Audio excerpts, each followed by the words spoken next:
Hi class, I'm back. Okay, so today is Friday and we're going to focus ourselves into writing. So hopefully you have the cultural informational essay planning sheet that was due today when you walked in. Go ahead and take that out and put it out in front of you because you will need that for these next few steps in class today. I'm going to take these off because all you see is the glare. Okay, so what you're looking at on the screen is a planning sheet and a sample of what a plan would look like for your essay. This sheet here on the left side can be found on the back of your cultural planning sheet that was due today in class. And the one on the back of that sheet is really just a template for you. You're going to put your planning sheet in the Google, let's pull it up real quick. In the Google Doc where you posted your 3 links is where you're going to be putting your planning sheet today in class. So for example, you have this document. And as of right now, everyone has posted their 3 links here. And then today in class, you're going to work on completing your planning right here. So if you look at the planning template on the left side of the screen, or hopefully it's your left side of the screen, you're going to see how it's set up. So first you would write an introduction statement, which would be your thesis statement. Then you would split it into topic 1, topic 2, and topic 3. So for you guys, your topics are going to be the cultural elements that you've been identifying in your articles. So you might have topic 1 is music, topic 2 is dance, topic 3 is cuisine, depending on what you found in your articles. So that's going to vary and change with your own individual research. So right here, you would type in your thesis statement. Then under that, you would put topic 1, which would be your first element from the articles you've been looking at. Then you would have topic 2, and then you would have topic 3. To finish that planning sheet off in the conclusion section, you would go ahead and put a summary statement of what you've been writing about in the essay, or maybe you put a statement where you leave your readers thinking or feeling something about what you've written in your essay. So you can try out one of those 2 options. And so at the end of class today, you'll have the 3 links here, and then you'll have your planning completed here. So thesis, first topic or element of culture, second element of culture, third element of culture. Now for the more difficult part. Let's say that you have, let's say you have cuisine right here as topic 1, as the element in topic 1. So underneath that, you're going to create an A. That's going to be the first piece of evidence that you're going to want to put into your essay about cuisine. So you have to go back into your planning sheet from what you've been working on and decide, okay, when you look at your cuisine notes from across the articles, what stands out to you? And where is there something you're going to want to go back and cite? So you would list that here underneath A, right? And then after you do that for A, you'll go and do a B. Same thing. So for each of the elements of culture, you'll have 2 pieces of evidence that you'll want to include into your essay when you get into the actual writing of the essay. Right? So that's what your planning sheet will look like here. In order to get to this step in the planning sheet, you'll go back, you'll look at your cultural planning that you did that was due today, and you'll look for where there's those commonalities or where there's strong elements that you definitely have some good meat to write about in an essay. And that's what will make your planning sheet. Okay? I'm going to show you a sample of a planning sheet from another student's essay back when I taught 7th grade at another school. So if you look at the right side of your screen, I'm going to flip over to a sample planning sheet so you can go ahead and see what that would look like completed. Now, their essay isn't on the same topic. Their essay was on the Titanic. So they had to write an informational essay on the Titanic, and they could choose what part of the Titanic they would be writing about. So if you look over here, this student here wrote about, what caused the sinking of the Titanic. So what they're missing, so I'm going to go ahead and add this in here, is the thesis, right?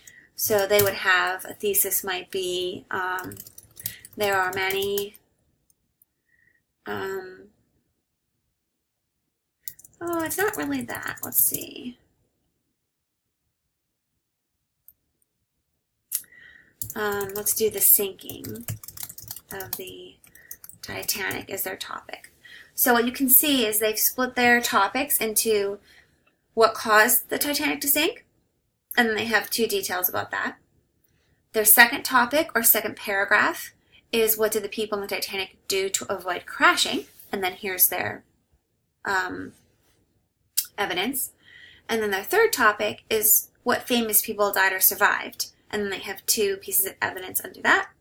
And then when you're doing your planning sheet, the conclusion, you would write a summary statement about what you wrote, or a conclusion in the end. Or you can actually go ahead and just put what you put in your thesis. So, the sinking of the Titanic. Okay. So, you'll have this completed on this document, or on, this document right here. Okay? So that's the first part of the class today. All right? Once you've completed your planning, then you're going to come down in here where it says essay, and you're going to go ahead and write your introduction. So we're just going to get right into how to write introduction for an informational essay. So, a couple things to show you here. And reference back to the video as you're writing if you need to go back and look at the chart here to help you remember what to put in your introduction. Okay, so the chart we're going to look at is about informational introductions and what makes a good informational introduction. When it decides to show up, maybe, we will see what that is. There we go. Okay, so when you're getting ready to plan your beginning for your introduction, you want to have these 4 things. 1, a hook, something to grab your reader's attention, right? Everybody loves to start with a question, but we've talked about this before. That's not your only option. You could start with an anecdote, which would be a small story, a shocking statement, an amazing fact, a setting, get your readers interested and engaged in what you're going to be writing about. The second section of your introduction, the second sentence, is going to be a little something about the topic. So provide them with some background knowledge on what you're going to be writing about. The third sentence, and the third and fourth star here can kind of be lumped into one sentence. So try that out and see what you come up with that. So you want to include your 3 topics somewhere in your introduction, which would be your 3 elements of culture. And then you also want to include, so your thesis statement, which is your summary of what you're going to be writing about. That's why I say having your subheadings and then your thesis in one sentence works well. So try that out. There's a sample here underneath of what a good introduction would look like. So it says, it's a cold winter morning. There's no job for you, for your father to go to, and barely a piece of bread to split amongst your family. It's the Great Depression, one of the most devastating events to hit America. Many people lost their job, families had to make cutbacks, and the government had to step in and initiate new bills to help rebuild America. The Great Depression had many effects on Americans. So if you look back up here, you can see that I color-coded it, and I'm going to ask you to do the same thing with your introductions. So my hook is red. I chose to use a setting, and then I included some background information, which is what the Great Depression, a little bit about the Great Depression. And then I added my 3 subheadings here. So my 3 subheadings are going to be people lost their jobs, families had to make cutbacks, and governments had to step in. And then I ended with a thesis, the Great Depression had many effects on Americans. And then you can see I color-coded them underneath that. So what I'd like you to do today look to the right here, on your cultural essay assignment sheet is underneath essay, go ahead and try writing your introduction today. And then once you've completed writing your introduction, go ahead and color code it using the colors on this chart. So red would be your hook, yellow would be a little something about the topic, the blue or orange would be your 3 subheadings and a thesis statement. All right? If you can color code that introduction with each of those colors, then that probably is a good indicator that you've included all the elements you need to have in a good introduction. All right? Well, I'll give you a quick sample from that Titanic essay. So the person who wrote this planning sheet from the Titanic planning that we just looked at wrote this introduction here. So let's see, if we're going to color code this, would it have all the elements that we're looking for? The unsinkable ship, so they called the Titanic, was one of the most famous ships in history. So I'm going to say that's probably a good hook. It gets the reader's attention, lets them know what the topic's going to be about. All right, and includes that quoted unsinkable ship as its name that people have given it. All right, for decades after the disaster of the Titanic, many scientists and conspiracy theorists have been doubting the way the government told everyone how the Titanic sank. So that's their little something extra.